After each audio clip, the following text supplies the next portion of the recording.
votre Bible ce passage que nous avons lu dans Marc, chapitre 14, les versets 66 à 72.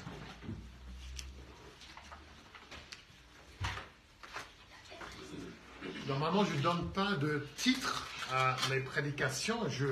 J'avoue que je manque de créativité pour ce genre de choses. Et il y a des prédications qui ont toujours des titres géniaux pour leur prédication, mais ce n'est pas trop mon truc. Et ce matin, j'ai choisi quand même un titre, et c'est le suivant. La chute terrible du disciple de Jésus et la grâce merveilleuse du Christ. Donc les enfants, si vous suivez sur votre feuille, et ça c'est la première chose dont vous aurez besoin, la chute terrible du disciple de Jésus et la grâce merveilleuse du Christ. Notez bien que je ne dis pas la chute terrible de Pierre. Pourquoi est-ce que je dis ça? C'est très simple. Ce serait trop facile de critiquer Pierre, d'identifier les fautes de Pierre, mais ce que nous devons faire, c'est reconnaître que quand Pierre chute, et il chute, cela pourrait être nous tous. J'irai même plus loin. Pierre a chuté, Pierre a bien renié le Seigneur, et nous tous, nous chutons, et nous renions le Seigneur tous les jours. Donc au lieu de critiquer ou de condamner Pierre, cherchons à comprendre ce qui s'est passé dans ces instants dans la cour du principal sacrificateur, du souverain sacrificateur. Qu'est-ce qui se passe dans ces instants-là et qu'est-ce qui se passe avant pour contribuer, pour mener à sa chute? Et nous allons voir en Pierre nos chutes, nos reniements, nos faiblesses. Mais je ne veux pas vous envoyer d'ici uniquement avec ça. Je veux aussi ce matin qu'on voit la grâce glorieuse de Jésus-Christ. Parce que oui, c'est une histoire triste, mais c'est une histoire de grâce et d'espoir pour nous tous. Il y a de la grâce, il y a de l'amour dans ces versets. Donc, la première chose que nous voyons, c'est la chute terrible de Jésus. Et les enfants, si vous suivez sur votre feuille, on va voir trois choses dans la chute de Pierre.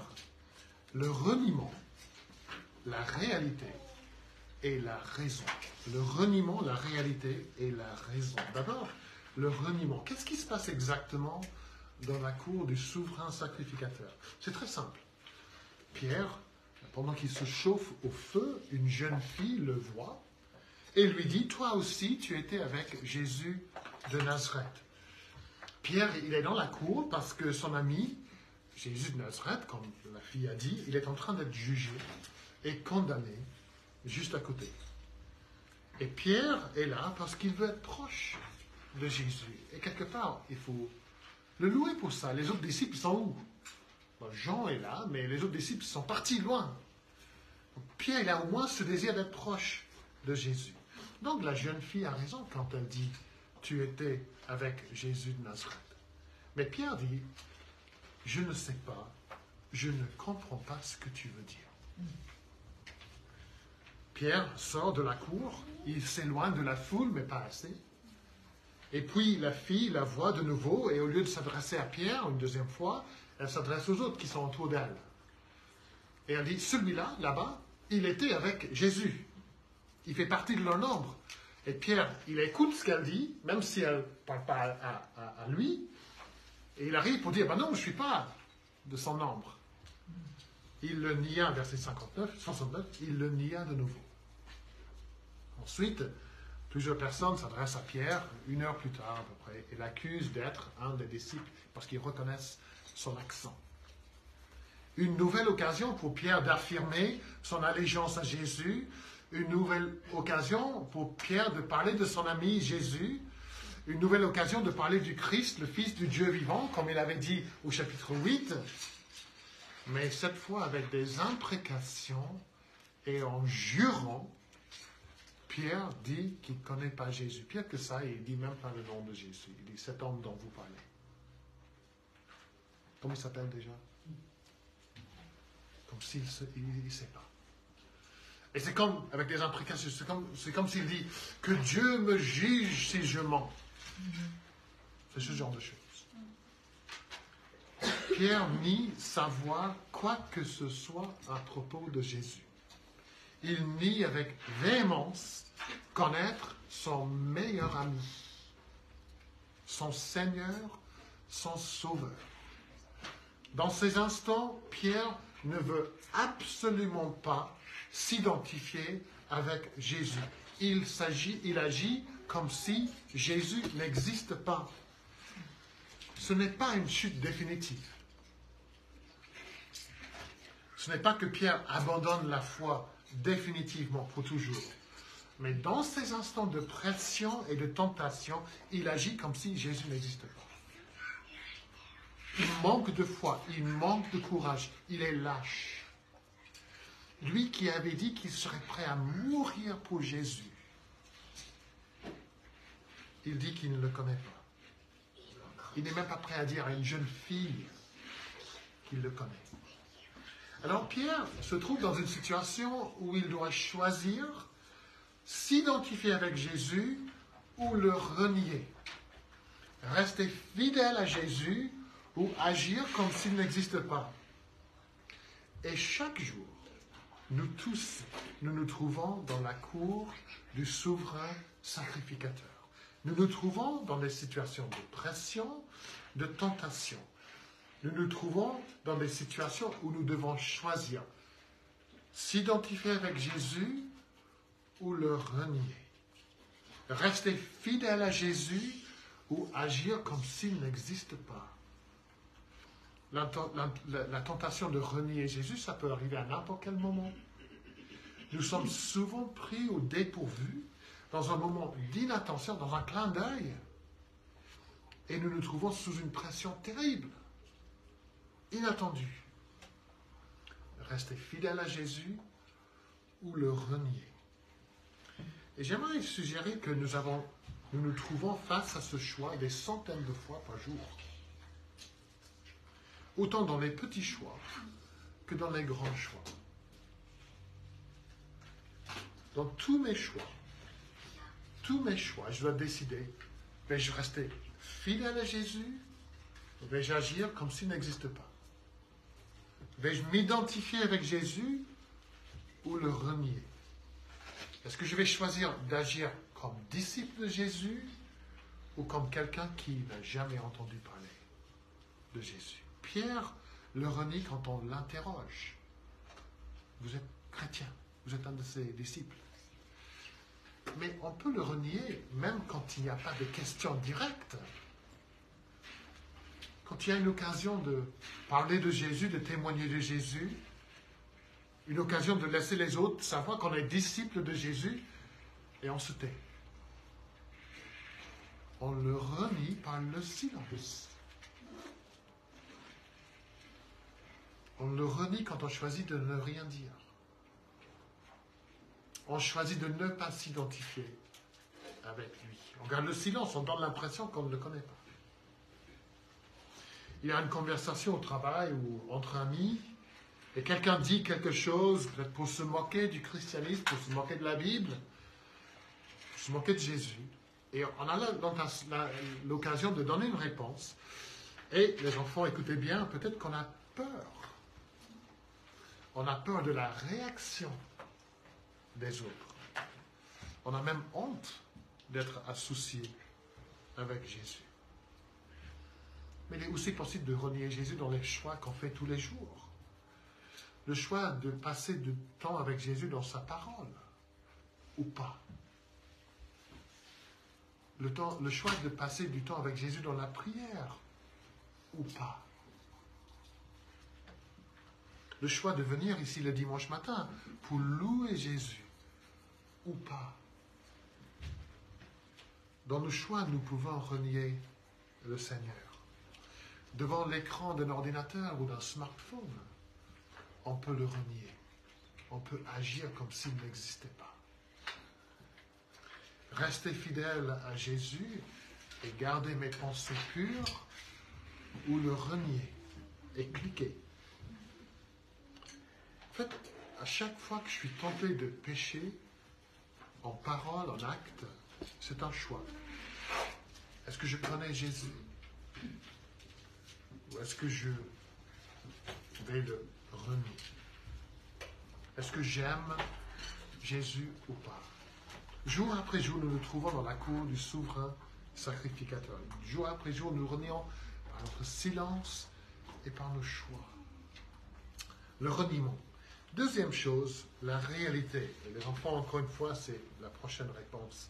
La chute de Pierre nous aide à voir une triste réalité. N'importe quel chrétien peut chuter très loin, très vite. N'importe quel chrétien peut chuter très loin, très vite. On est d'accord. N'est-ce pas que renier Jésus, c'est une chose terrible. Dire en jurant, je ne connais pas cet homme, c'est terrible, c'est affreux. Quelle sorte de personne fait une chose pareille? Quelle sorte de personne jure en disant, je ne connais pas cet homme? C'est un homme qui vient de passer 3 ans avec Jésus. Un homme qui a tout quitté pour suivre Jésus. Un homme qui a vu Jésus guérir sa belle-mère. Un homme qui est sorti d'un bateau pour marcher sur l'eau, pour être avec Jésus, et quand il se noyait, qui a saisi la main de Jésus pour ne pas noyer, c'est lui qui a nié en jurant. C'est l'homme qui a répondu à la question de Jésus quand il a dit, à votre avis, qui suis-je? Tu es le Christ, le Fils du Dieu vivant. C'est cet homme qui le renie ici. C'est l'homme à qui Jésus a donné les clés du royaume. C'est l'homme sur qui Jésus a dit qu'il allait bâtir son Église. C'est l'homme qui a vu la gloire et la divinité de Jésus sur le mont de la transfiguration. C'est cet homme qui dit « Je ne le connais pas ». Il a vu les miracles, il a vu les morts ressuscités, les malades guéris, le vent et les vagues apaisées, les 500 personnes, 5000 personnes rassasiées. L'homme qui a renié Jésus a entendu tout l'enseignement de Jésus et qui a affirmé sa loyauté, son allégeance en disant « Je ne t'abandonnerai jamais ». C'est lui l'homme qui a renié Jésus. C'est l'homme qui, quelques moments auparavant, avait sorti son épée pour défendre Jésus, qui était prêt à mourir pour Jésus. Mais dans l'instant de la tentation, il dit « Je ne le connais pas ». Bref, c'est la dernière personne qu'on aurait cru capable de renier Jésus, n'est-ce pas? Nous, on connaît bien l'histoire. On connaît bien l'histoire de Pierre. Mais si on n'avait pas lu cette histoire, et on nous avait posé la question, qui des disciples de Jésus ne pourrait jamais le renier? On aurait dit Pierre. Thomas, sans doute, parce que lui, c'est celui qui doute. Mais jamais Pierre. Dans le jardin de Gethsemane, il était prêt à mourir pour Jésus. Et quelques moments plus tard, je ne connais pas cet homme. Adam et Ève étaient capables de renier Dieu. Noé, Abraham, David, tous ont renié Dieu. Et maintenant Pierre. Donc nous concluons que n'importe quel chrétien peut chuter très loin, très vite. Vous et moi, nous tous. Ça peut arriver aux pasteurs, ça arrive aux pasteurs, aux anciens, à ceux qui sont chrétiens depuis des années, ça peut arriver aux membres les plus engagés de l'Église, aux personnes les plus proches de Jésus.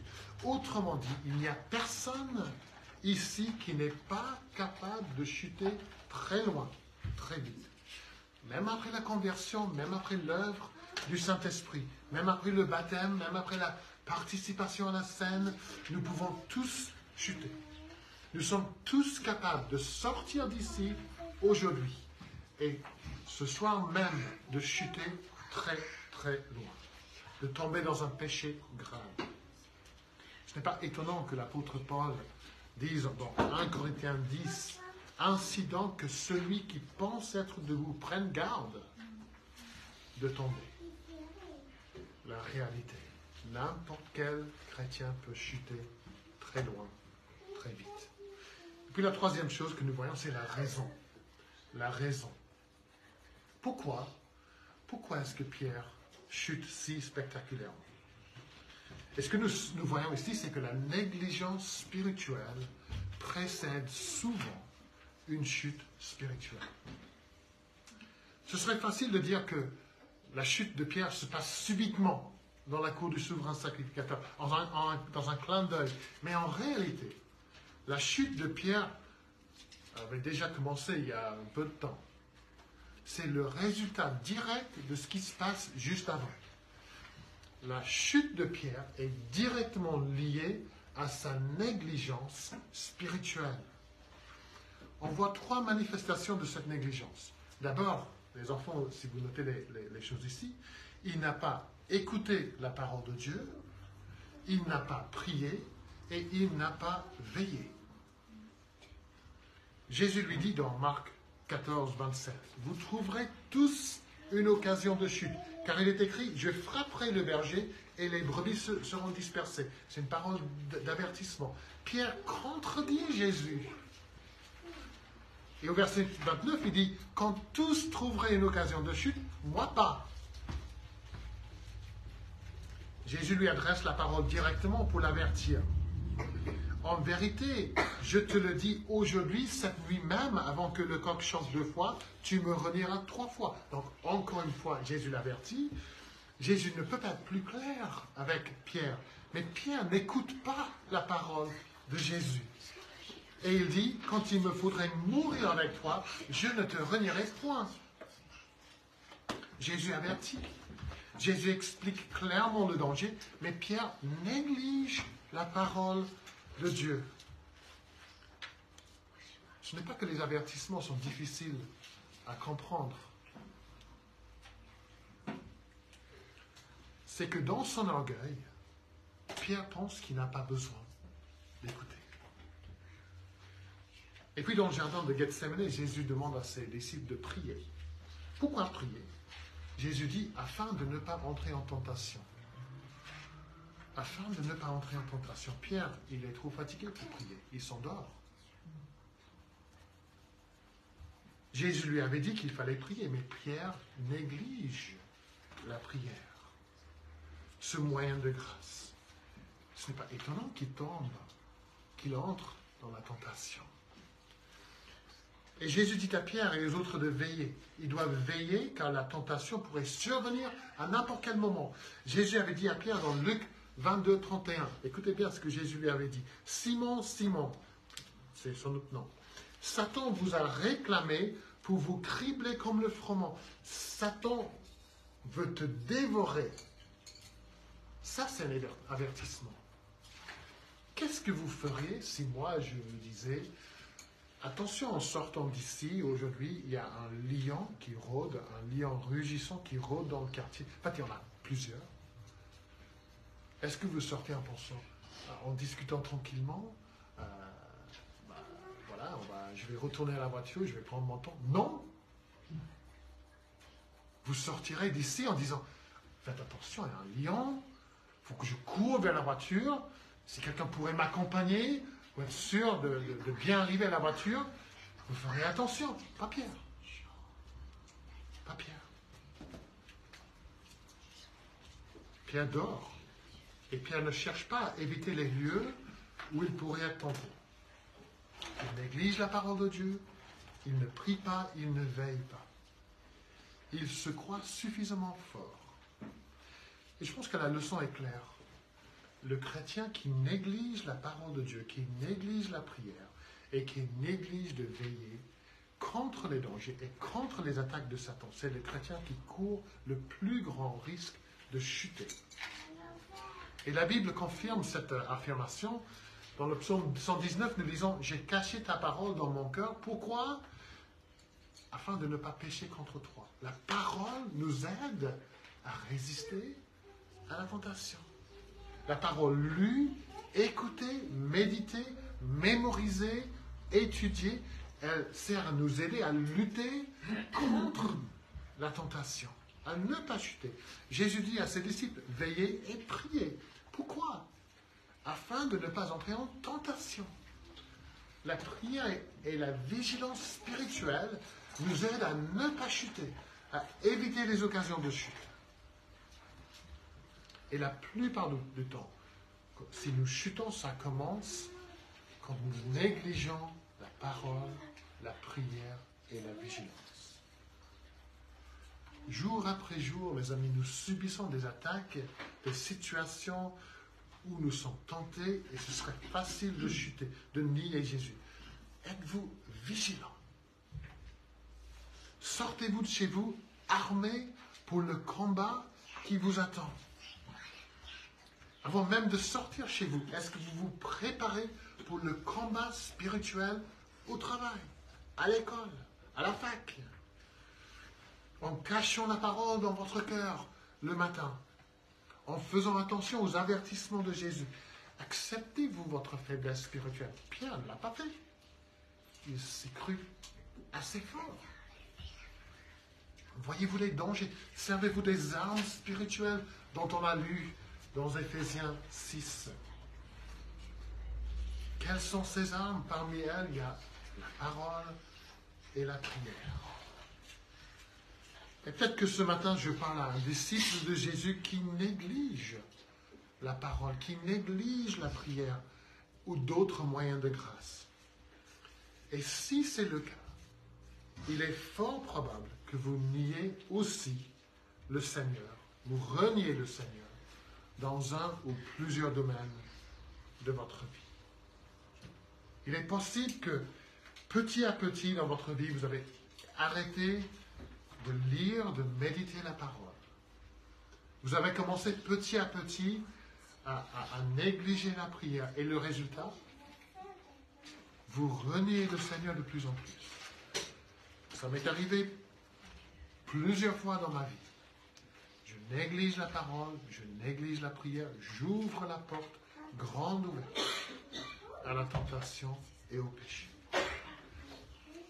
Ça nous affaiblit. Ça nous rend susceptibles aux attaques de Satan. Si vous négligez les armes fournies par Jésus, vous allez chuter. On entend souvent le président ukrainien qui nous dit qu'il a besoin, que ses soldats ont besoin de meilleures armes, n'est-ce pas?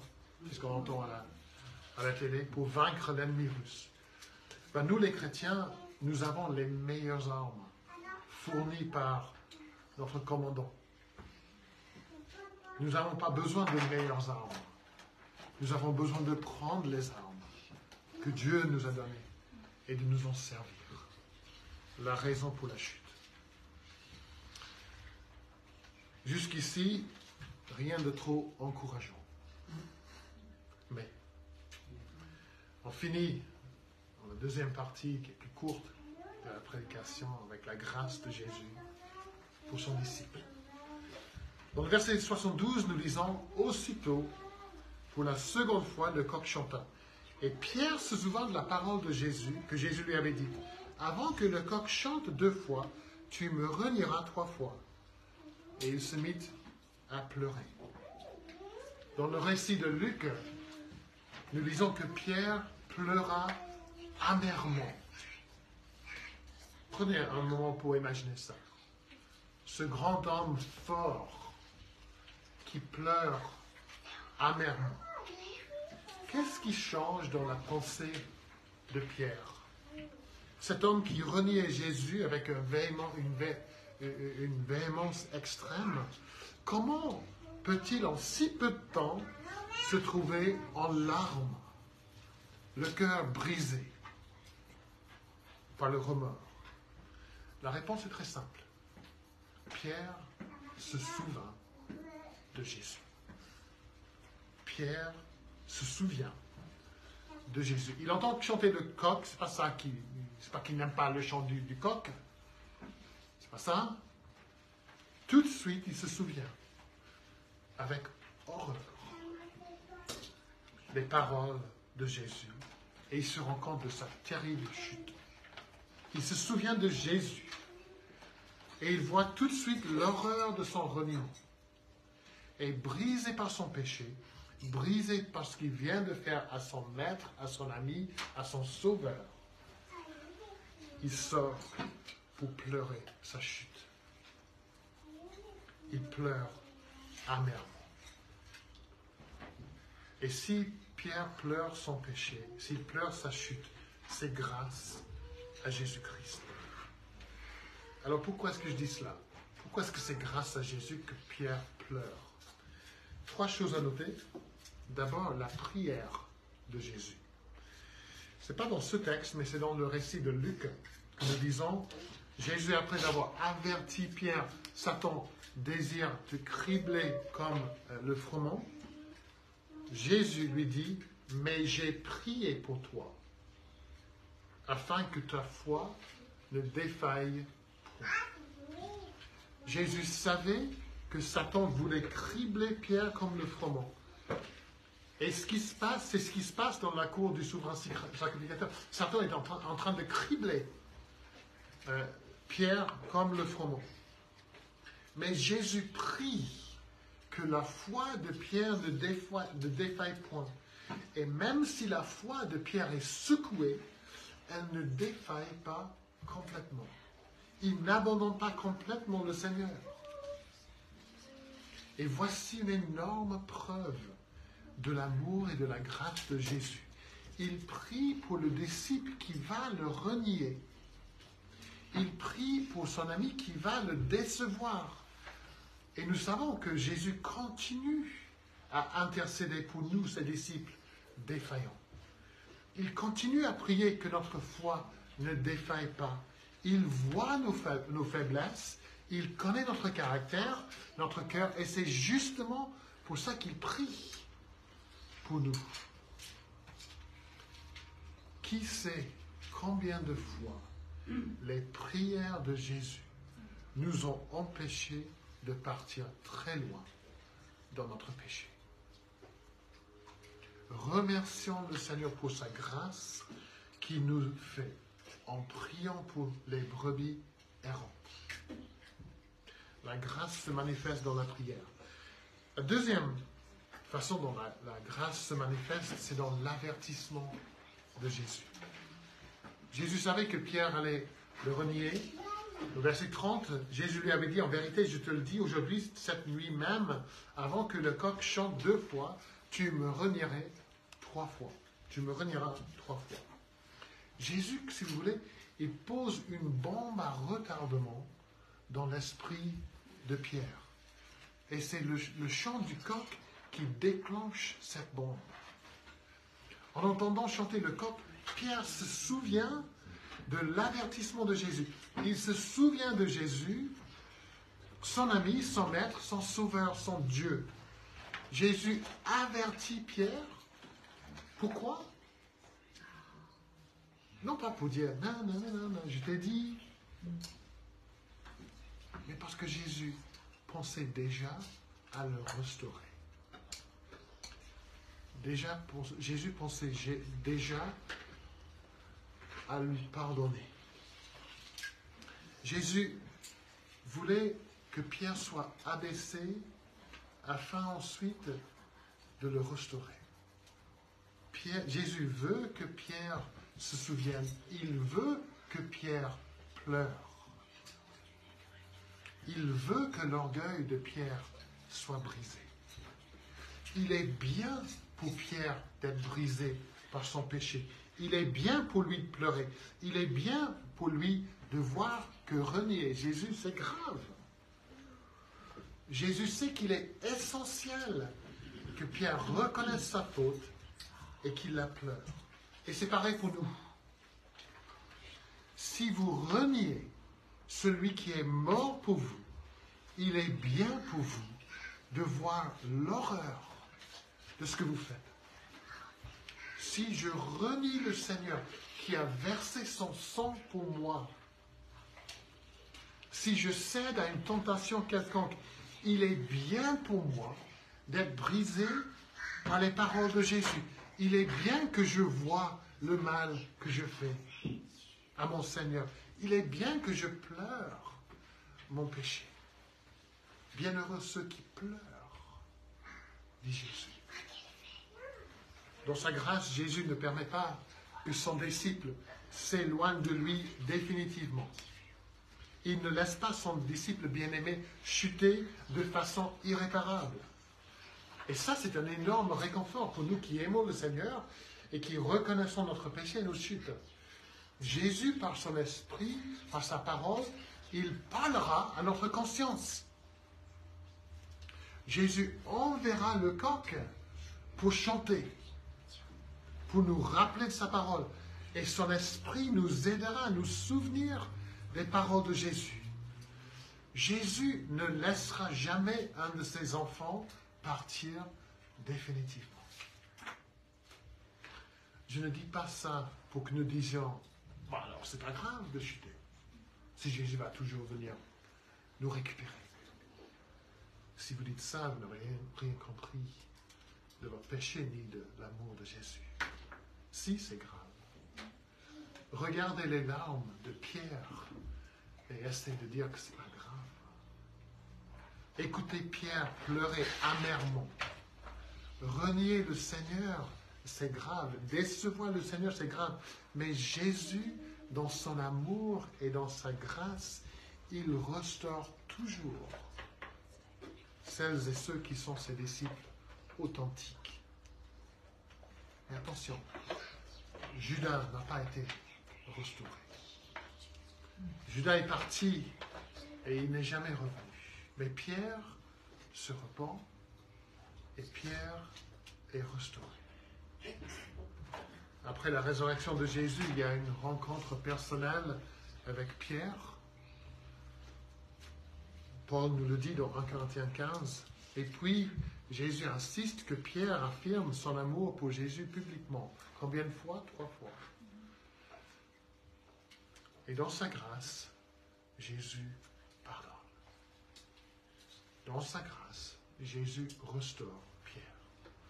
Et nous qui avons étudié le livre des Actes, nous savons que Jésus s'est servi de Pierre pour construire, bâtir son Église.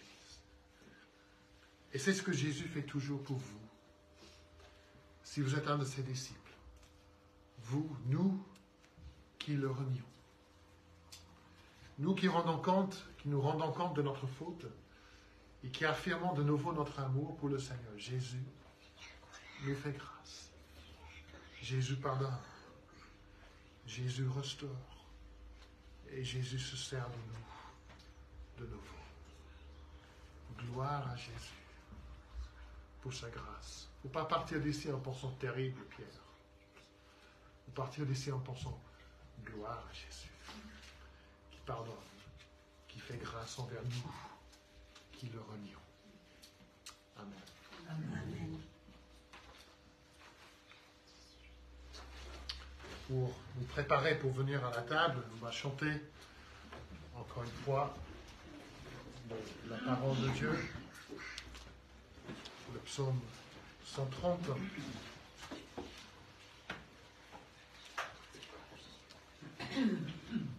On va changer la mélodie qu'on va chanter pour ce psaume, juste pour changer. Mais c'est une mélodie que nous connaissons, donc n'essayez pas de suivre la mélodie sur la feuille, sur la page. Des profondeurs, je crie vers toi. Parce que Pierre a crié des profondeurs. Seigneur, ô Seigneur, je t'appelle. Que l'oreille guette dans ma voix, ma prière qui t'interpelle.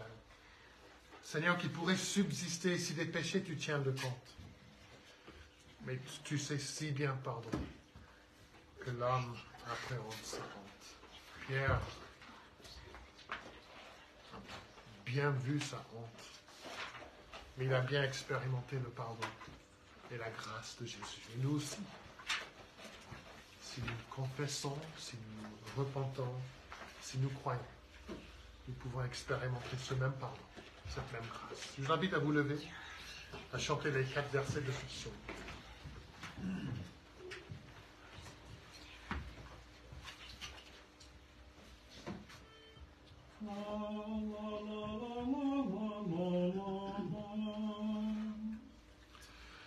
Des profondeurs, je crie vers toi, Seigneur, ô Seigneur, je t'appelle. Que l'oreille guette en ma voix, ma prière qui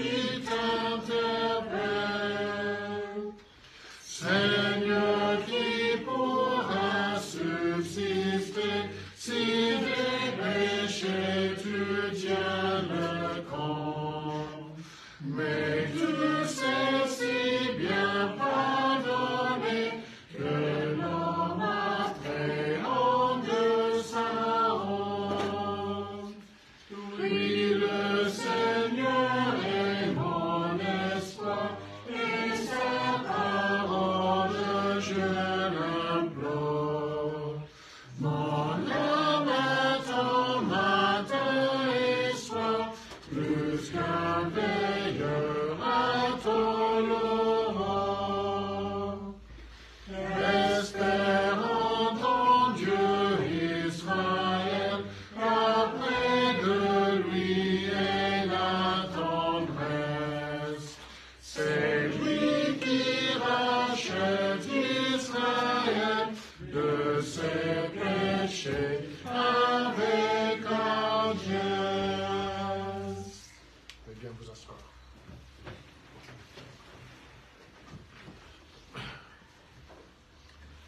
Tout à l'heure, j'ai dit que la grâce de Jésus envers Pierre se manifeste de trois façons, mais je n'ai parlé que deux. Sa prière et son avertissement. Il y a une troisième manifestation de la grâce de Jésus envers ses disciples qui avaient chuté. Et nous la voyons non pas dans le passage dans Marc 14, mais dans le passage dans Luc 22, le récit de Luc de cet épisode. Et là, nous lisons dans le verset 61. Le Seigneur s'étant retourné, regarda Pierre. Le coq chante, et au moment où le coq chante, le Seigneur s'étant retourné, regarda Pierre. Je dis tout à l'heure que lorsque j'étais enfant, à des réunions d'église le soir, il y avait souvent une tasse de thé, bientôt après. Et mon frère et moi, nous profitions, parce que ma maman, elle parlait avec d'autres personnes, elle ne nous surveillait pas. Et donc, on profitait pour mettre beaucoup de sucre dans notre tasse de thé. On n'avait pas normalement le droit. Et donc, je me souviens d'une fois, une soirée où je mettais plein de sucre dans ma tasse de thé. J'étais trop heureux. Et puis, à travers la salle remplie de monde, je voyais les yeux de ma maman qui me regardait pour dire « Andrew, stop ». Et ce regard, je n'oublierai jamais. Il a bien eu l'effet désiré. Mais c'est rien par rapport au regard de Jésus sur Pierre. Et j'ai hâte d'aller au ciel pour parler de Pierre, de ce regard de Jésus. Le Seigneur s'étant retourné, regarda Pierre.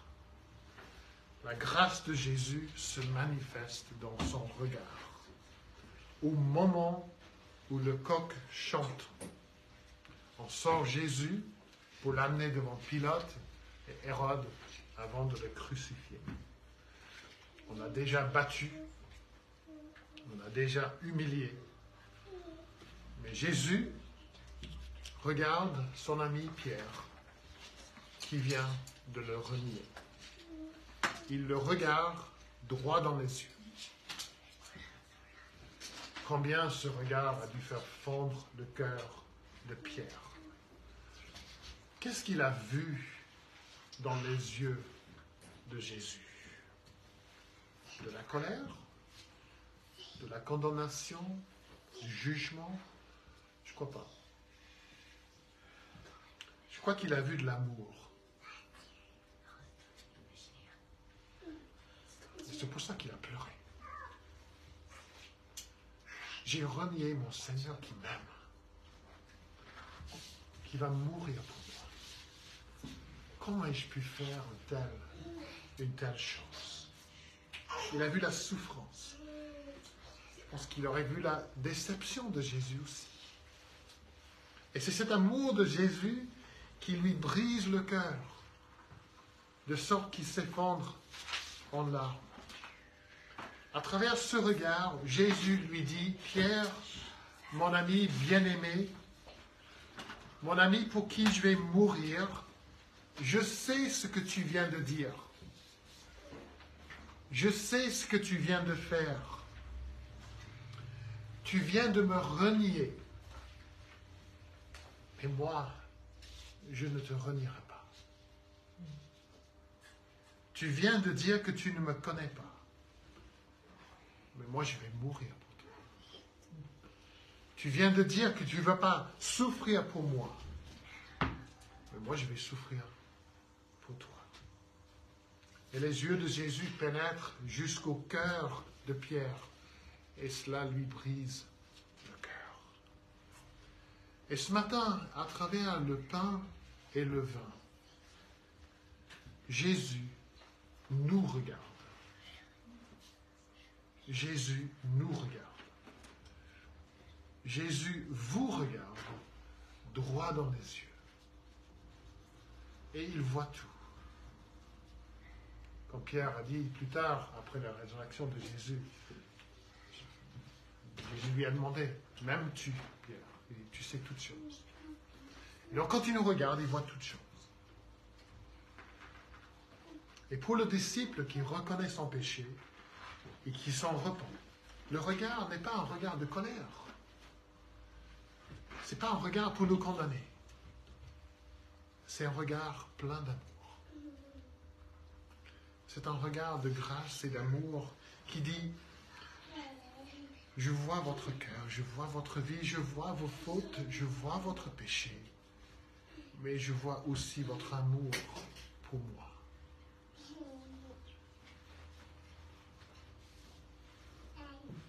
Ce que vous faites, ça me déçoit. Mais je vous aime. Je suis prêt à vous pardonner. Je suis prêt à couvrir votre faute. Je suis prêt à vous restaurer. Venez, asseyez-vous à ma table. Mangez et buvez. Ce repas, c'est pour toi. Et si vous n'êtes pas encore chrétien, sachez aussi que Jésus vous voit. Rien n'est caché de sa vue. Il voit votre cœur. Il voit que vous le reniez tout le temps et que vous ne vous êtes jamais repenti de votre péché. Vous n'avez jamais cru. Il voit ça. Il voit ça. Et son regard est toujours un regard d'amour. Son regard, c'est une invitation à venir à lui dans la repentance, à confesser votre péché, peut-être pour la première fois. Il vous regarde. Qu'est-ce que vous allez faire? Quand ma maman m'a regardé, aucune chance que je continue à mettre du sucre dans la tasse. J'ai su ce que je devais faire. Aucune chance que je boive le thé. J'ai su ce que je devais faire. Et quand Jésus regarde le non-chrétien, je pense que cette personne sait très bien ce qu'il faut faire. Il vous invite à reconnaître votre péché, à pleurer votre péché, mais à trouver le pardon et la joie en lui. Quelle bonne raison avez-vous pour ne pas venir à Jésus? Il est prêt à pardonner. Il est prêt à faire grâce. Il est prêt à effacer votre péché et à vous accueillir auprès de lui. La grâce de Jésus est manifestée dans son regard ce matin.